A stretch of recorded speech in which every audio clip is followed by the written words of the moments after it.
Hello viewers, welcome to the New Times Roundtable. It's a series of discussions on the crisis in Eastern Congo.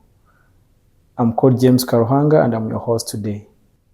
On set with me today is Dr. Alex Mvuka, a research consultant, political analyst, and Congo country expert. His expertise is in conflict and peace building, governance, and political economy. And we will be discussing about the politics of identity in Eastern Congo as a key hindrance to regional peace and development. And of course, current developments, everything in context. Dr. Mvuka, please, let's start by looking at the politics of identity. Let's have conceptual clarity on politics of identity, first of all. Yeah, politics of identity in Africa is generally linked to the African traditional or artificial borders, which were carved up by colonial authorities. And what has happened with those very, very new borders is the idea of new nations, which separated people who are found between the borders without really considering their language, culture, and ethnic identity. That is really, in general, what we would say where African countries have exploited such ideas of people who are found between different borders because of their language, culture, or ethnic identity. Some countries have exploited that to develop some kind of othering type of politics. But in DRC, it goes much more extreme to that. Politics of identity in DRC is a layer of that, artificial borders, which have really divided people. But there is also a colonial law that depend on or define what is citizenship. In the DRC, there are two kinds of citizenship. To belong to the DRC, you have to have native rights, or what they call autochthonous rights. And by autochthonous rights, you have to have a chiefdom, basically the idea of kings, traditional kings. If you have a chiefdom as an ethnic group, therefore you have autochthonous rights. And then there is a second level, which is civic rights, belonging to the nation, being Congolese. And this is really the citizenship that's defined by the country constitution. That type of citizenship is often racialized. Racialized means really, it sounds absurd to racialize all black people who are Congolese, but they see themselves as some who are true Congolese, either because of their physical features or because of their autochthonous rights, chiefdom. And then some others who may not have the typical what social construction have kind of really built up to think that some people look different, or others. Not only others, they are foreign. They come from somewhere. They cannot be this type of people. So that is type of citizenship, which is two levels. So the post-colonial authority have not reformed that colonial, racial colonial law. So what happened is that in Eastern Congo, where you find communities such as Rwandophone people, who are both Hutu and Tutsi, or you go to Ituri area, you find people like Ahema, who may be also found in the Bunyoro kingdom. So those communities have been really singled out as others, been affected by such politics of identity. You might be wondering, does the DRC has only one border? No, it has 9 borders. But that part of the country, that's really has been affected by such politics of identity, which both border artificial borders, but same time that colonial law that's never been reformed, by some kind of racialization of ethnic groups, by almost seeing the Tutsis as Arabs, or looking different from almost kind of non-Africans. So where it become a genocide ideology, so that politics or policy becomes a kind of genocide ideology, is being exploited by political elites to be able to access power. If you are able to hate so much that kind of people who've been othered, then you are able to access political power, or you are able to maintain political power. That's what I can explain. I know it's a long definition of what politics of identity is in Congo. For the people who don't understand the region and more precisely the Eastern Congo conflict, let's bring it closer to home and paint the picture for them. How does it then bring about the current situation, and who is who in the current situation? For example, I have realized that people don't even understand who the Congolese Tutsi are, and they know there are Tutsi people in this region. Yes. People don't actually, some people or many people don't even believe there are Congolese Tutsi in Eastern Congo who are Congolese. Yes. They think these are Rwandans. Yes, in Eastern Congo, you have a region which used to be one region, used to be Great Kivu, and now became South Kivu, North Kivu. And within those two regions, you found, in South Kivu, you have Congolese Tutsis, who are Banyamulenge people, are found in the high plateau of Itombwe in South Kivu. It is almost probably 200 kilometers from the border with Burundi and Rwanda.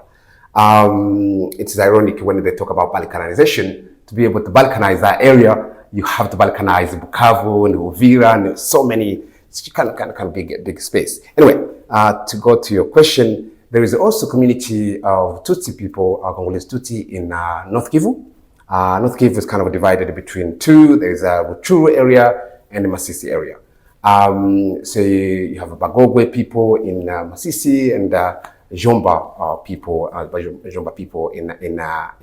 Rutshuru or in the Busha area. And we also have Bagogwe in Rwanda. Yes, we have Bagogwe people in Rwanda too. So same, with the Jomba people in the Gisoro area, in part of Uganda, you find what we call today Bafumbira, changed their name from 90s. So they used to be Banyarwanda, as they are really kind of related to people of Bunagana and the Jomba area. In Masisi, it's quite much more further. It's quite a big area. You look at, if you go to Axe Kichanga, you go to Axe Masisi, it's huge area where you find the wonderful people. They go up to Walikale area, Mweso, Masisi, even in Kalehe, which in South Kivu, you still found wonderful people who are both Tutsis and Hutu. How does this, again, bring us to the current situation? The current situation really started a long time ago, but the current crisis really is much more closer to 1990s politics of identity in the DRC. I don't want to go in so much into history, but in North Kivu, you had in 1965, just a few years after independence, you had a war that's referred to as the Kanyarwanda. Kanyarwanda was a persecution of both Hutu and Tutsis of North Kivu. Then later, of course, the politics of identity in Rwanda really was assimilated within North Kivu and it changed from the Kanyarwanda violence, which was really persecuting Hutu and Tutsi, and the persecution was really kind of fueled by politics in Kinshasa, but it was between the Hunde people, Tembo people, and Nande people. In South Kivu, in similar time, post-colonial time, you had what was supposed to be a revolution, a national revolution. It was really something that could be against Western imperialism, that was started after the assassination of the first Prime Minister Lumumba. What happened, instead of following such kind of a national revolution against hegemonic power, that turned into a politics of identity. Instead of pursuing such an agenda, politics really became about chasing away the Banyamulenge people in South Kivu, who are also Tutsis. So violence became really focused on that issue. We needed to chase Banyamulenge people because they are not Congolese enough. They are Rwandan, and they look Rwandan. Same in North Kivu, similar time, the Kanyarwanda conflict became about chasing away Tutsi people. North Kivu, really, so many thousand people died, and that conflict has never been reported. But what really brought the two regions together was 1990, actually, when they started something called Conférence Nationale Souveraine. That was kind of a huge movement going on within Francophone countries, where it was kind of a democratization agenda. It was just post-colonial, post-Cold War, where the two powers, former Soviet Union and the US, are no longer really competing against influence Africa. So Africa were liberated. For Congo, instead of really maximizing that opportunity to democratize the country, they start competing. South Kivu, North Kivu politicians, they start competing to be accepted, which is populism. The kind of their campaign was, we need to chase away the Tutsi people. But Mobutu was playing a similar role. At that time, he was no longer accepted by the West. He had been accepted for 32 years. And literally, really what he was trying to do, he came up with three strategies. He kind of realized he was toward just post-genocide in Rwanda. He came up with an idea to say, well, to get Western countries really backing me up, because they're no longer backing me up. I have been all this time a friend with them, and now suddenly they are letting me down. I'm no longer able to be accepted at an international arena. He came up with three strategies. I'm going to mobilize the former genocidaire who ran away to North Kivu. I will mobilize them to attack Rwanda and to remove what they saw as a Tutsi regime at that time. And had a meeting with General Bizimungu, Auguste Bizimungu in Guadolite, other generals who were really close and who were mastermind of genocide here. That was the plan. So I need to remove the regime in Kigali. And second plan was, if that failed, I will bring the Hutu and Tutsi to fight on Congo territory. And that will create humanitarian crisis so that international actors will be able to follow me. The third strategy was to chase away Tutsi people, and people will be coming to beg me to stop. And this is not fair tale. I've accessed documentaries in my research that's really show what he was trying to do. And the third strategy was the one accepted. And ever since 1990, the idea was to commit ethnic cleansing. And that has happened because, genocide has happened here. Really, it became the same genocide ideology that happened in Rwanda became used to, it's the same genocide, basically. And it's all about the politics of identity. It is all about politics of identity. That led to the 1994 genocide against the Tutsi. Exactly. I think genocide is not, I think, what has happened really, genocide in Rwanda has came up with the sophistications of violence. The new phenomenon you have seen about cannibalism, lynching, inflicting suffering and pain in the body of a person. It is similar to the violence we've seen in Rwanda with targeting women, Tutsi women, as really representation of their ethnicity. So that is written extensively that the violence, the sexual violence in Rwanda was not simply rape, was really a representation, well, really the body of women was a representation of their ethnicity. That's what has been happening in Eastern Congo. So the eating the flesh of Tutsi, it isn't really because they have a taste of flesh, of human flesh. It isn't about that. It is hatred to the point to say, look, I need to send a message to others who are not being eaten.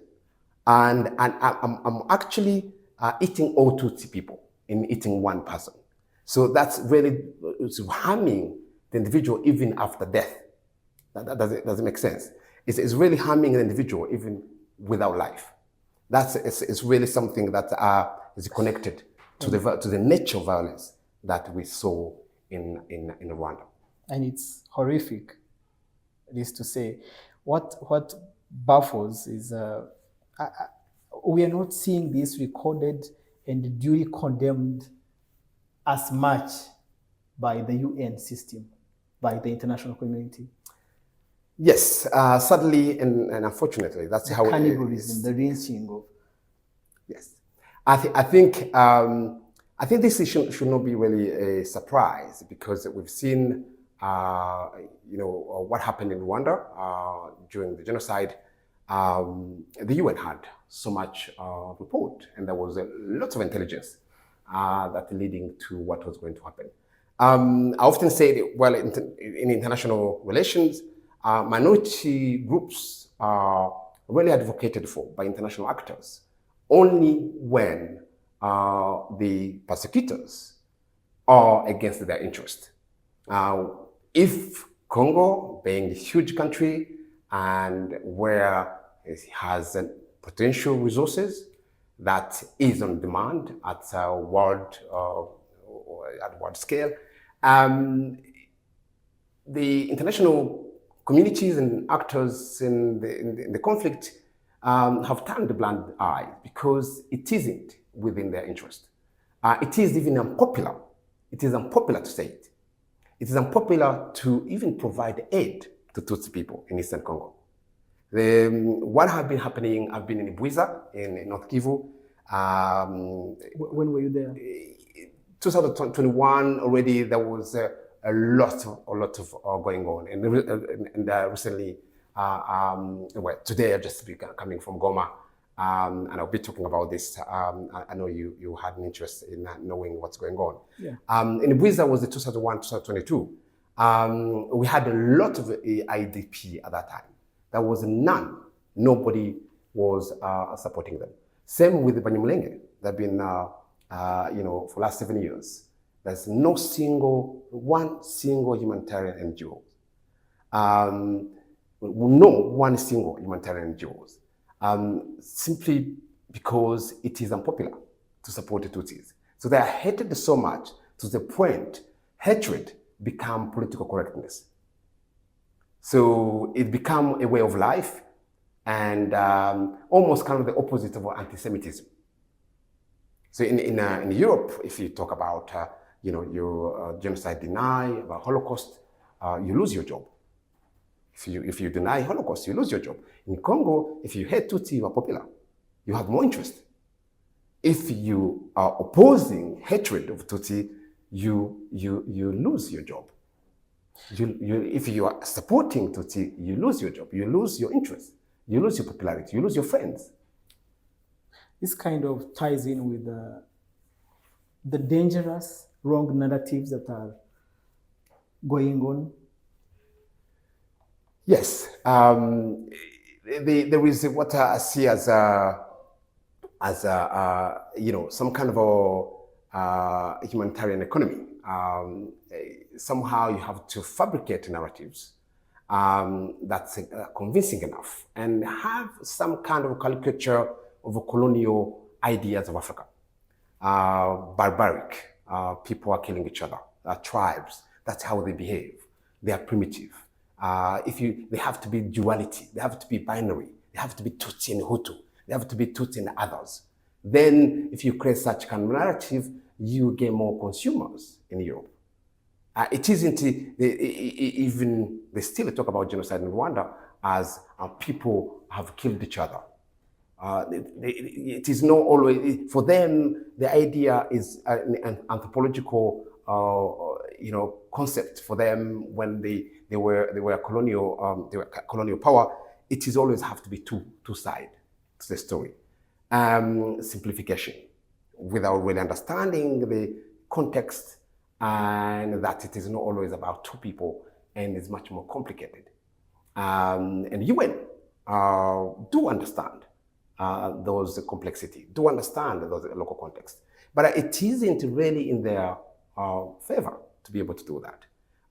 They will be kicked out, they'll be asked to leave if they oppose the narratives that Congo is creating, if they oppose narratives of Congo politics. Is it just Congo creating these narratives? For example, the narrative that this is all about Congo's minerals. Yes. Rwanda is allegedly pillaging Congo's minerals. The Alliance Fleuve Congo M23 rebellion is all about pillaging Congo's minerals. It is absurd in an area that have a conflict. By the way, maybe even before I answer that, research show there is no connection between Eastern Congo conflict with minerals. Some groups might use small artisanal type of mineral extraction to sustain their own ways. But really, research have shown there's no connotation, there's no link between what is motivating people to start armed groups. What's motivating people to start armed groups is the politics of identity, is an ideology of hatred. The whole idea of minerals, Banyamulenge people live in an area which has gold. They are not interested in gold.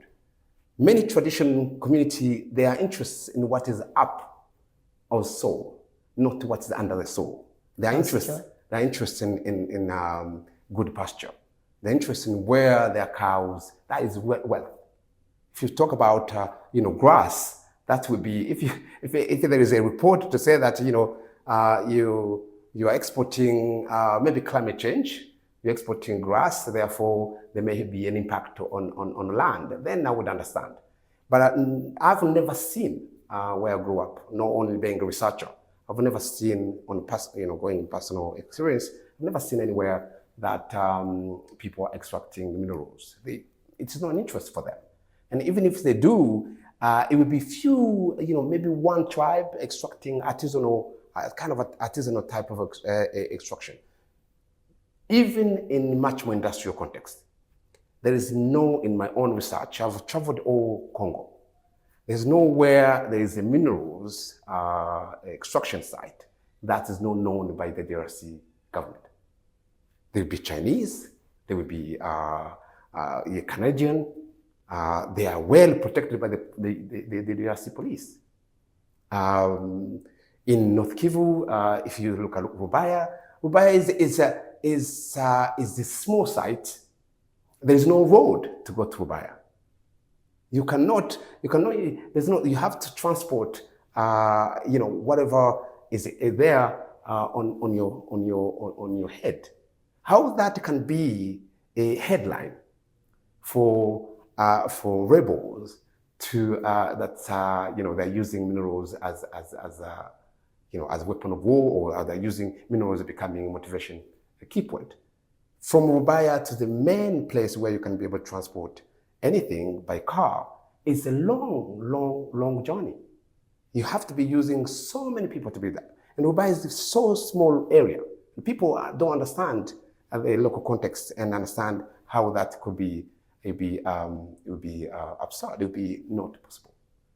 So there isn't a link between minerals and the conflict. And thirdly, secondly, people are not interested in what is inside, and it's their country. And external actors such as the neighboring countries, there are international laws of that been really there since 2012 of tracing minerals, tracing the trade of minerals. Another dangerous, not helpful narrative is that these people, the M23, are not Congolese. Again, that's a narrative of Kinshasa. It's like the proverb in French. If you want to kill a dog, you have to come up with a label that the dog has some sort of mental health. When you try really to mobilize the people in the DRC, it has to be that these people are not Congolese. If you do that, politically you'll be able to mobilize people around your cause. So M23, I've written an article that anything to start a negotiation in the DRC, it has to start with accepting that M23 are Congolese.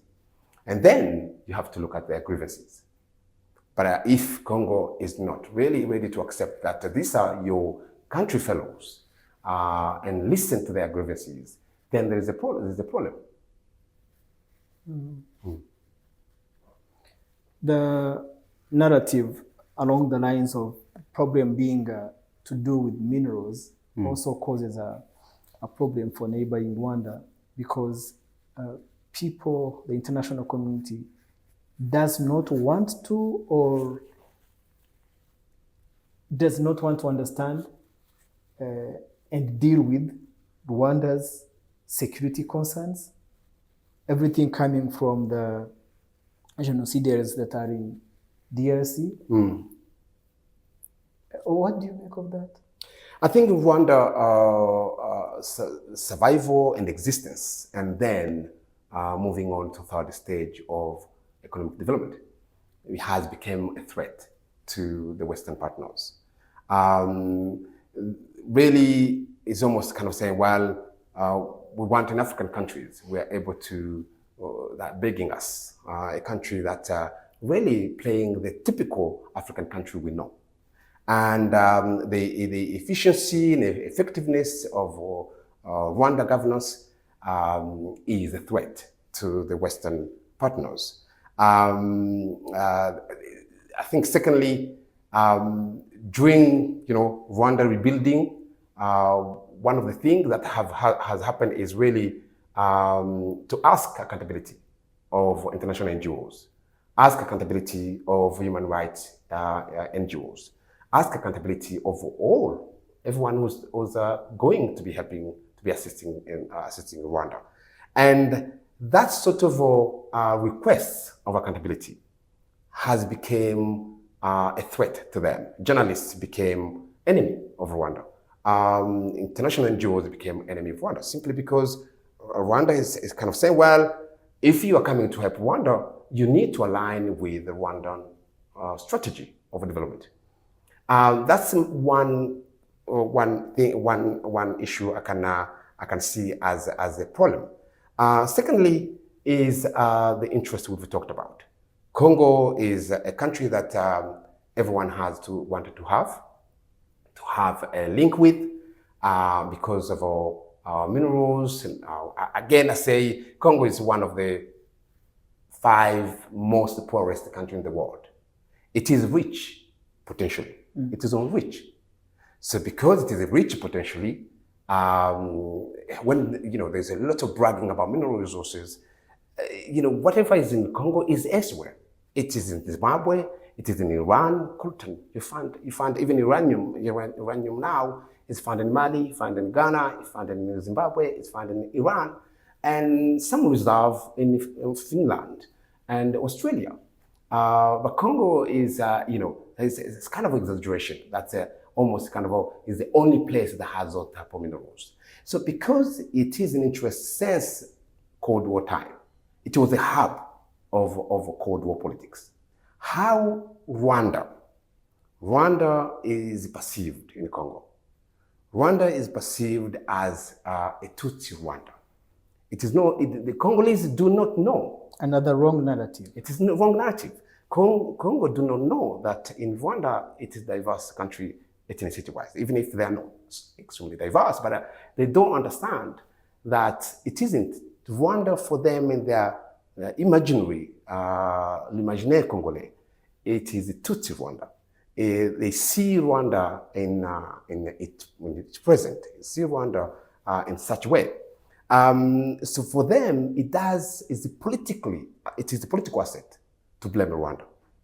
It is a huge political asset to blame Rwanda. For example, Uganda today is in Ituri. Have you seen any report about Uganda? Uganda has declared officially that in Ituri, officially, with the battalions that are in Ituri. Bunagana has no border with Rwanda. Bunagana has border with Uganda. That's where M23 started. Yeah. You have never seen blaming Uganda. Burundi has been involved in Congo many times, unofficially, officially, not even officially. There's some kind of a bilateral agreement between the two armies, and not even without awareness of the parliament. And Burundi has been constantly involved. He was supporting RNC and P5 in South Kivu in 2012. Have we seen any condemnations against Burundi? No. Have we seen any condemnation against Uganda? Now, the fact that M23 were in camps in Uganda for a very long time, they left Uganda, they came to somewhere called Sarambwe, between Muhabura and Sabyinyo, and they lived there to the point the authority of Uganda asked them to come back. Who told you, you went without our permission? They came back to the point where, Uganda was negotiating for them, negotiating with Uganda, asking Congo, look, you need to come up with to obey the agreement. Mm. Yes. Why is Congo so rich yet so poor? So, come again? Why is it the DRC, why is it so rich in terms of the abundance of natural resources, and yet so poor? A governance issue. It is simply a governance issue. I often say that in my analysis on governance, I often say in DRC, personal and private interests really are literally against the national and institutional interest. So conflicts between political elites and institutions exist really to ruin the whole country's economy. There is existence of a conflict between actors, elites in the political power against their own institution they are leading. Mm. So when we are talking about institutions only, but when we go to political arena, elections, for example, people compete, MPs compete on how they are going to be against one tribe. So you can see what I often say is Congo does self-destruction. What we can say in French, l'autodestruction. It is really self-harm. So the number one enemies are political actors who win the country by such a type of governance that is against the institutions and against the people. Armed groups, for example, that's one of our big ones. You create 250 armed groups, let's say between 130 to 250, and you arm them by the money that's from treasury. Then those arms are used by armed groups to kill people. And people are Congolese. And those Congolese are human resources. And the money, still, you are losing it twice. You're losing people, you're losing the money you have bought those arms. Imagine that 85% of arms that armed groups use come from Congo. So this is shocking. It is. It is shocking. 85% comes from DRC. So why is it so hard for the world, for the UN, for the international community to really understand that the conflict in Eastern Congo stems from poor governance, yes, the discrimination against a country's own people, and a few other reasons? A really good question. I think One is that there's kind of a differences. There's a focus, yeah, and I should say this. There's often a focus. Peace building in the DRC has a focus on power sharing.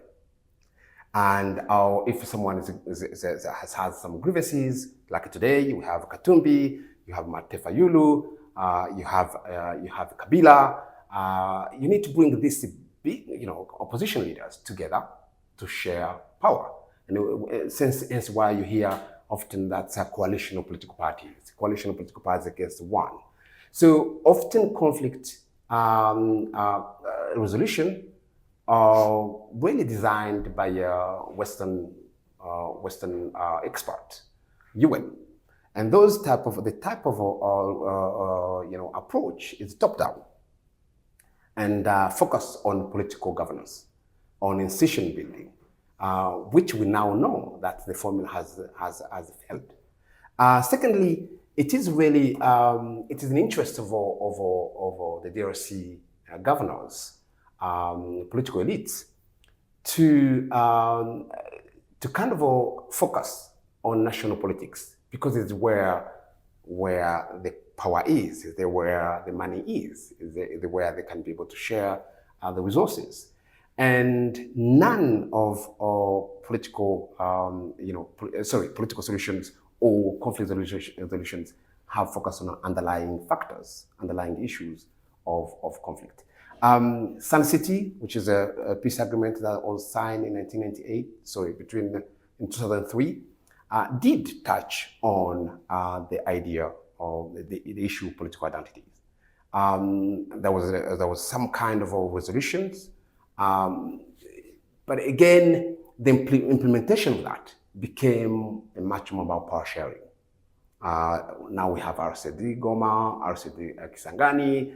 We have all groups. We are bringing them together. Even they created like for president, 1+4, 4 vice president and a president. It became again power sharing. Yes, the only thing that came out at that time, which was naive, was changing constitutions in 2006, where they can actually talk about the issue of politics of identity. But in DRC, there is a difference between policy and practice. You can have a constitution, you can have law, but you do something opposite. So if governors, people, or political actors are not changing the way they do things, and secondly, that conflict resolution is not focusing on the underlying factors, that's still an issue. One of the underlying factors, major underlying factors to the conflict in Eastern Congo is the genocide ideology. Mm-hmm.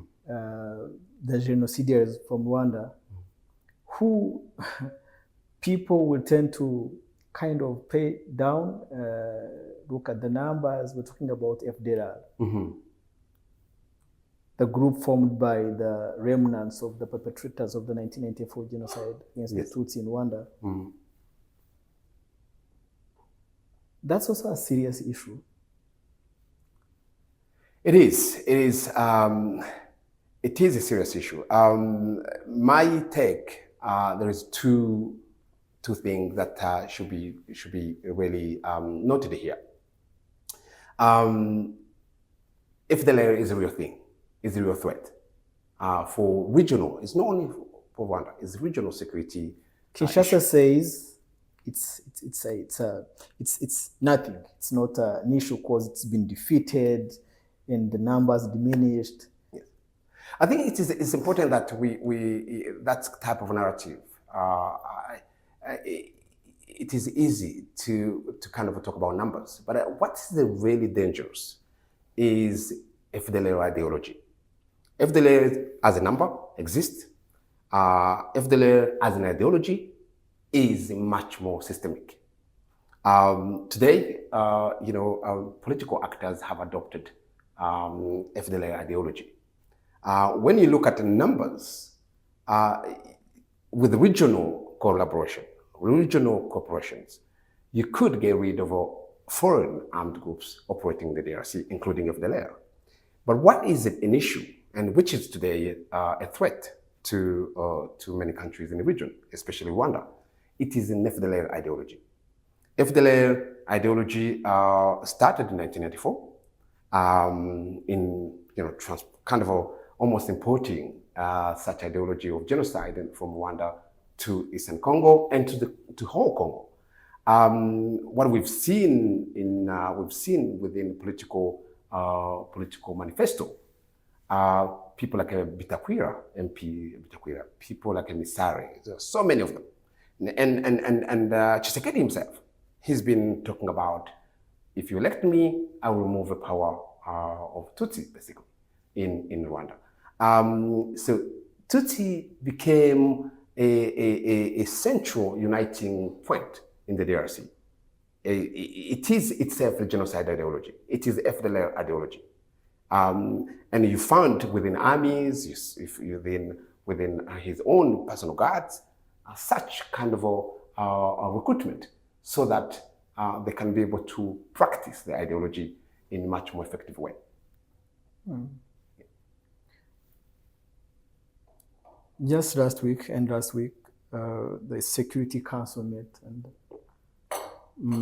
adopted a resolution. Let's talk about it.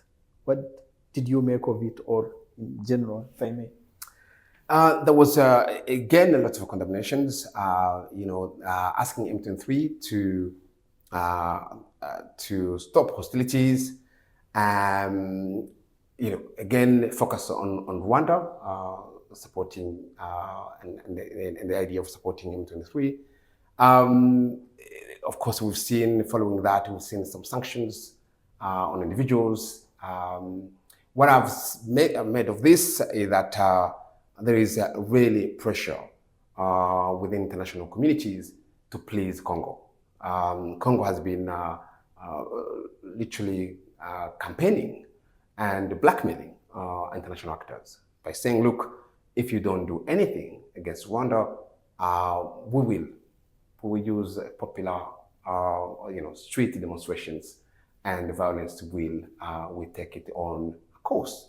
So there is a lot of blackmailing international actors to do something about it. And then that resolution came out from this pressure coming from Congo to sanction Rwanda or ask M23 to withdraw from the territory. Well, I should not use occupied territory. It's their home, it's their place.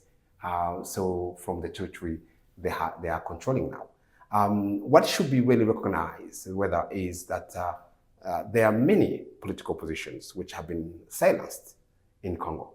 There are so many political grievances, national grievances. M23 is one of all those oppositions. What is really shocking is that the UN Security Council, I have not seen them condemning the armed groups that are operating in the country, which really use genocide ideology or xenophobic type of ideas. And that should be an interest, because that's where the root causes of conflict lay. I want to read a line in the resolution, and I quote, of course I'm quoting the Security Council, decides that the M23 shall immediately cease hostilities, withdraw from Goma, Bukavu, and all controlled areas, including land and lake routes, and fully reserve the establishment of illegitimate parallel administrations in the DRC territory, and that this withdrawal shall not be impeded. So withdraw from Goma, Bukavu, and all controlled areas. And then go where? That's the big question. Go where? This is their home. I think what is often forgotten is that, North Kivu and South Kivu, members of the communities that have been persecuted for so long time, they are now returning. They're returning because of those the controlled areas. They have lost their homes for many years. We have refugees in all neighboring countries. We have refugees in Burundi, in thousands. Some of them have lost their homes permanently in Katanga area, in Shaba. You have 20,000 refugees, probably about 20,000 refugees in Burundi. With the North Kivu communities, you have thousands of refugees in Uganda and in Rwanda. So I think there's this denial of acknowledging how DRC has played a huge role to force people to leave the DRC. And these are groups that really returning because of those territories have been liberated. I think that narrative is important and should be understood. Doctor, you've been to M23 controlled area. Yes. I've been to M23 controlled area. What I saw was not a deteriorating humanitarian crisis there. Yes. I saw people happy to come back home. I saw people happy under M23 or under the Alliance for Congo. Yes. In Goma, I'm smiling because I've seen international NGOs almost crying because people are leaving, going back home. They're living in the camps? Yes, they're living in camps. There's no camps now in Goma. There's no one single camp. So people have left and went back home. Humanitarian agencies are really unhappy. Jobless. Jobless and truly unhappy. What I've seen in Goma, of course, there was a huge fighting, but there isn't a sign of that fighting. Where you can see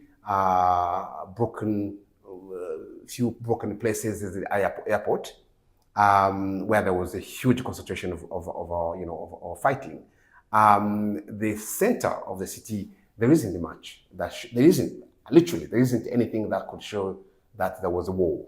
Of course, because of the nature of how M23 surrounded Goma, there was no exit point.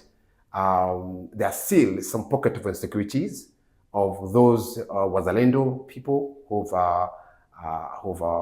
given up to fight and took off their uniform and assimilated within the communities. That is an issue that's really being dealt with. But in terms of really my impression, there wasn't any really sign of a humanitarian crisis. Of course, there is at the moment post-conflict, as any other post-conflict places. There's a problem of economy. Banks have not opened yet, but anything else, the life is moving as usual. In Bukavu, similar, where the city has been is now under control of M23 authority. I've participated within the public meetings. There were thousands of people. I think what people often forget is that because of how people have been let down by the current government, any alternative solution is better, was better for the people. People came in thousands. There was about 3 public meetings in Bukavu when I was there. What they are waiting for, they are currently waiting to see how new public administrations will start to pick up and provide the services as usual. But education schools have been asked to reopen. Community have been reassured, and public administrations staff have been told that you're not going to be losing your job unless if you've run away. Those who've run away, there are people who were, carrying hate speech, and they kind of realize if they're going to stay, they may be prosecuted. And most of other people have stayed because they have nothing to fear. Let me read another line for you from the Security Council resolution. And I quote, strongly condemning attacks against bases and personnel of the Southern African Development Community Mission in the DRC, SAMI DRC, and paying tribute to SAMI DRC personnel who risk their lives to contribute to peace and security in Eastern DRC. Do you really think SAMI DRC personnel risk their lives to contribute to peace in Eastern DRC? No, definitely no. I think the answer is definitely no. I think there is a confusion. Samia DRC came to fight, was a combative mission against the Congolese people, M23, members of M23. They entered in combative mode, similar to the UN troops who were there. In addition, they fought, Samia DRC fought alongside Wazalendo. Samia DRC fought alongside the mercenaries. Samia DRC fought alongside FARDC Special Unit. Samia DRC fought alongside Burundian army. Let's not forget the FDLR in all of course, the FDLR, which have been assimilated into the fighting as well. Integrated into the Congolese army and Wazalendo. Yes. And just the other day, we saw a picture, Congolese First Lady visiting the wounded in hospital. And for those who might not know this, we saw a tattoo of a wounded soldier with a crap tattoo. Crap is FDLR. Yes. Exactly. We saw that sign. Again, naively, not knowing, evidence could be visible on video during that visit. We know that Samia DRC were not there for peacekeeping. The opposite to that, if it was the Eastern community, the troops from East African community, sorry. At that time, that was different. It was really a force that, what we say in French, la force d'interposition. It was there to be in between and create an environment and the right conditions for peace to emerge or for the dialogue to start. That is contrary to what Samia DRC has been doing. Has literally been supporting the fighting. They were on the front line and fighting and supporting the militias. And this is something that should be talked about by UN Security Council. Nobody, the some mercenaries we've seen on video, which is against international law, no condemnations on apart from the Russian ambassador. The Russian ambassador who questioned it. No one has questioned it. And it should be really unethical, extremely unethical for UN to fight alongside FDLR. It should be unethical for UN troops to be supporting FARDC when FARDC has integrated between 130 to 250 armed groups. Where do you draw a line between ethics of UN troops and really such illegality? So it is a question that should be asked. That wasn't your question, but Samia DRC was not a peacekeeping mission. Everything in context. Then, how much hope? Do we have any hope in the UN helping solve this problem? And of course, remembering what happened here 30 years ago with the whole UN system in place, the same thing is happening in Eastern Congo, has always been happening in Eastern Congo. Yes. I think there is very little in academic research, there's very little examples of the UN has restored peace. UN has become almost kind of an intervention economy. Countries contributing troops, somehow, you create employment. Well, let's not go there. But the whole bureaucracy of UN procedure, which is really about soft power politics. So it has not really brought a peace in the DRC simply because of the model they use. They want to be present in DRC. It is a way of influencing the DRC.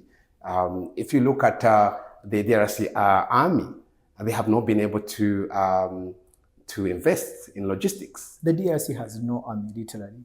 Literally, they have no army. So UN really love to be giving lift in a helicopter, a general kind of moving from one province to another and being escorted by UN troops. they feel they're doing a great job.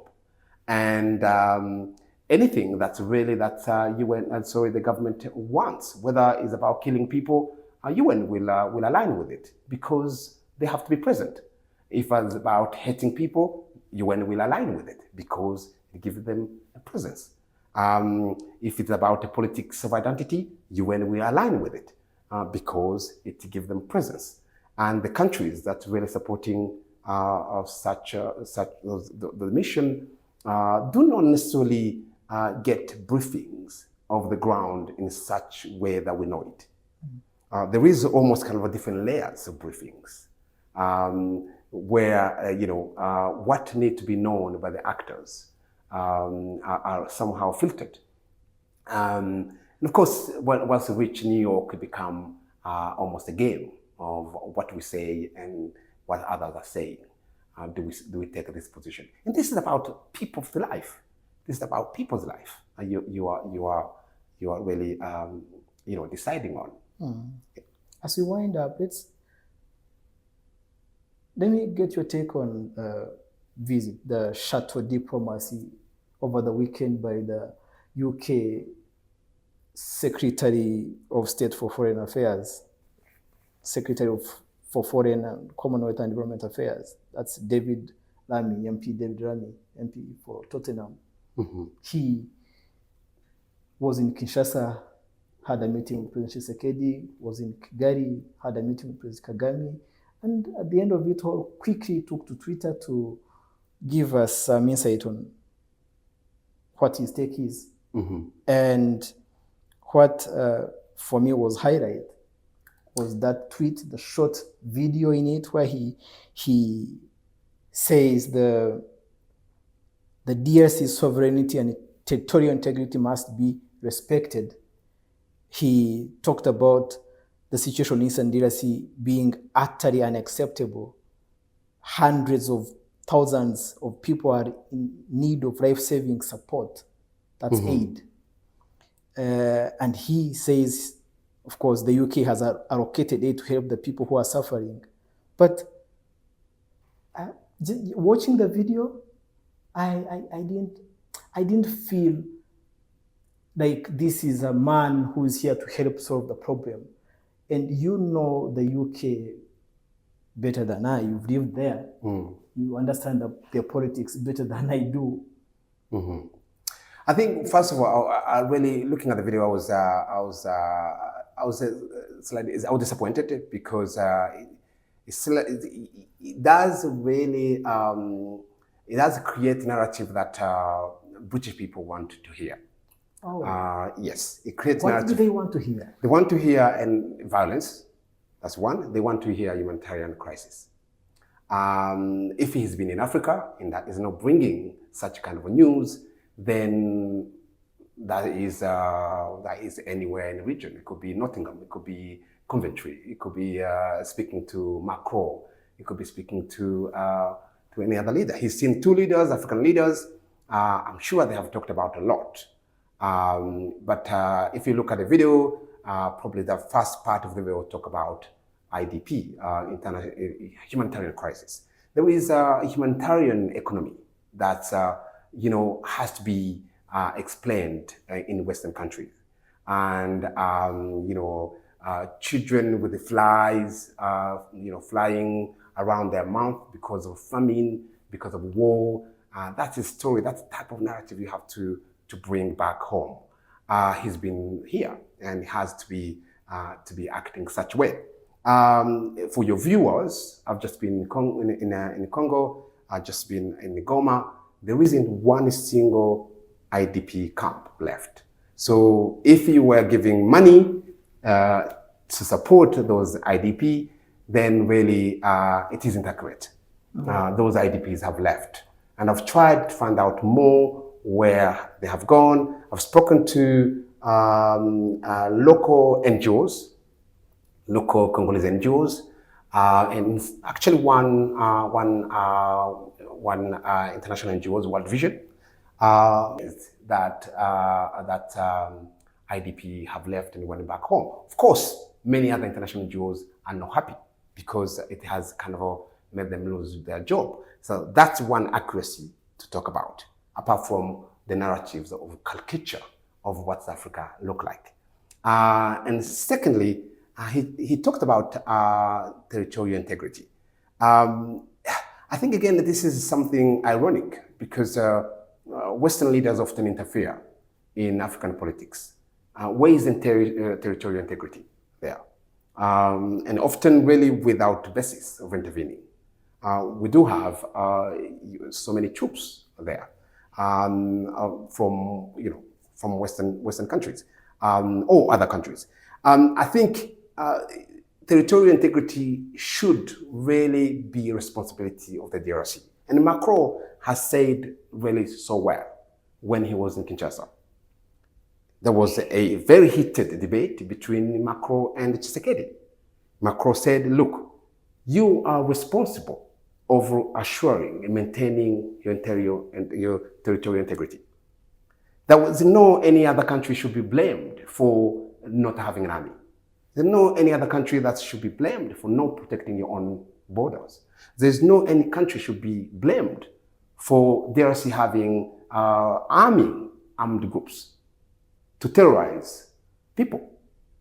There is no any country should be blamed for DRC failed governance, which really is about really restoring peace and security to all people, and especially regulating relationship between communities instead of turning one against one another. So territorial integrity should start with the responsibility of the government. Which country has stopped the DRC to build roads? Which country has stopped the DRC to maintain security around its borders? Which country has told DRC to host foreign armed groups, such as the ADF, such as the FDLR, such as the Forebu, Red Tabara, and many others? Which country has stopped it to do that? So, when you talk about territorial integrity, there is something you are missing. You're missing the point of the role of the country to maintain its own security. And last not least, he talked about something good. He talked about peace process. He kind of supporting the African, yes. He's kind of he's kind of talking about African countries really spearheading the peace building and conflict resolution in the DRC. That is something I supported very well in the video. But it contradicts, again, the interference of international actors in giving sanctions, in blaming one country or blaming other countries without blaming Congo in its own responsibility to blackmail or threaten security of other countries. So such as Belgium, the position Belgium is taking at the moment. So that is the problem of territorial integrity. And that is the problem of saying one thing to the opposite. You want homegrown solution in Africa. You want African countries to support, to come up with the solutions of the DRC. Then leave African countries to come up with solutions. I want to agree with him on the DRC's sovereignty and territorial integrity. Yes. But what he didn't mention was Rwanda's sovereignty and territorial integrity.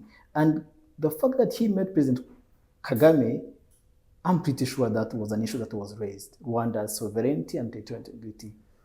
Yes, again, he never went there. Again, that's why I started by saying I was disappointed, because it doesn't kind of transfer some kind of impartiality in terms of what has been discussed between the two presidents. Surely the two presidents have grievances. The president of Rwanda would have talked about security threat that has been going on for the last 3 years. He would have talked about the underlying issues that really should be looked at. Have been talked about the factors of politics of identities. Surely that have been talked about. So that doesn't really come out. And again, it's a simplification of a message to the British voters. It's almost kind of political expediency. So I would not be wrong to say that he was kind of praying to the gallery of British politics? Yes, yes, it's certainly. This is the Labour Party that came up last year. I think this year. There was a policy between the Conservative and Rwanda around, refugees and supporting refugees. And I think the new government has came up almost kind of like we need to show to the British voters that we are somehow against Rwanda. I may be simplifying, but it is oversimplification to not understanding what's going on, the geopolitics and the underlying factors of conflict in the region, and use that or use populism. We need to get more voters. We need to get viewers so to accept us. So I really think that the message was too simplistic. It was a caricature of what African story should look like: violence and abuses, child soldiers, child labor, those type of stories that sell well within British audience. Thank you very much, Doctor. Thank you for your time. Thank you so much.